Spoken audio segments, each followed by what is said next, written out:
Good morning to one and all present here. My name is Anusha M from class 1E and I'm here to present my review on the book The Bet written by Anton Chekhov. So talking about the book, the short story written by Anton Chekhov, The Bet is an 1889 short story written by the Russian author Anton Chekhov. So the story talks about the bet being made by a young lawyer and an old banker. So the story begins with an old banker who is closing the doors of his bank late one night when he recalls an incident which had happened 15 years ago when he had hosted a party. In the party, the banker was conversing with a group of people about the conversation of whether capital punishment, which is execution, is far better or whether life imprisonment is better. All of a sudden, a young lawyer out of the group stood out and told everyone that life imprisonment would be far better because it's better to live than rather not live at all. Then all of a sudden, the banker stood up and made a bet with the lawyer that if the lawyer managed to survive 15 years of imprisonment without having any touch with the outside world, he would reward the lawyer with 2 millions. The lawyer agreed to the bet. Several years later, the now old banker bitterly regretted the fact of making the bet. The reason was because all those years ago he was a millionaire. But now, after all these years of gambling and his business decaying, he was left to nothing. Now he was left with nothing. And the banker realized that tomorrow, if the lawyer won, it would be the banker who would lose all his money and dignity in front of everyone. So he decides to kill the lawyer.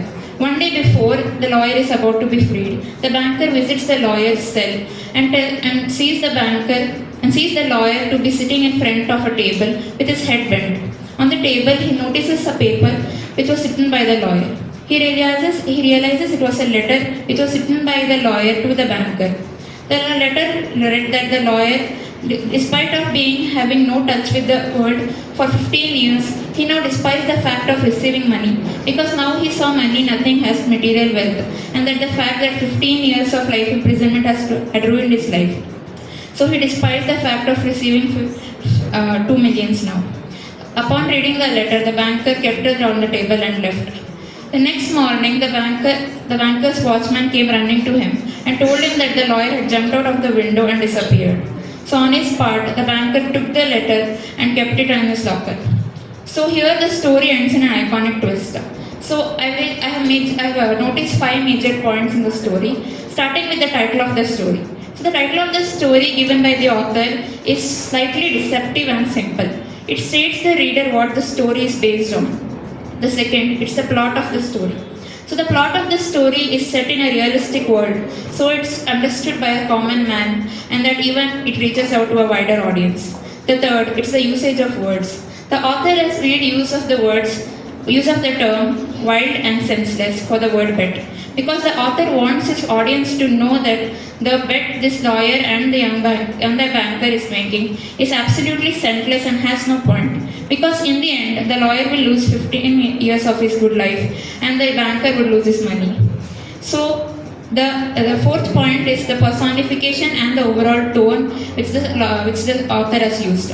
So Anton Chekhov has made use of personifications which actually brings life to the story when the reader starts to read it. It makes the reader feel attached to the story. The second is the overall tone. The overall tone used in the story is simple and literal. It makes the reader know what the story is supposed to be about and the plot twist it's about to reach. The story ends on an iconic twist which states that materialism and material wealth eventually mean nothing and that a person's life is valued more. Just like in the end, the lawyer renounces his right to get the 2 millions because now he realizes that money absolutely means nothing to him anymore and that he had lost 15 good years of his life and that he realizes that he does not want the money anymore and leaves before the banker could award him with the money. So here the author has ended the story in a situational irony, which brings out the point and the moral of the story. Thank you.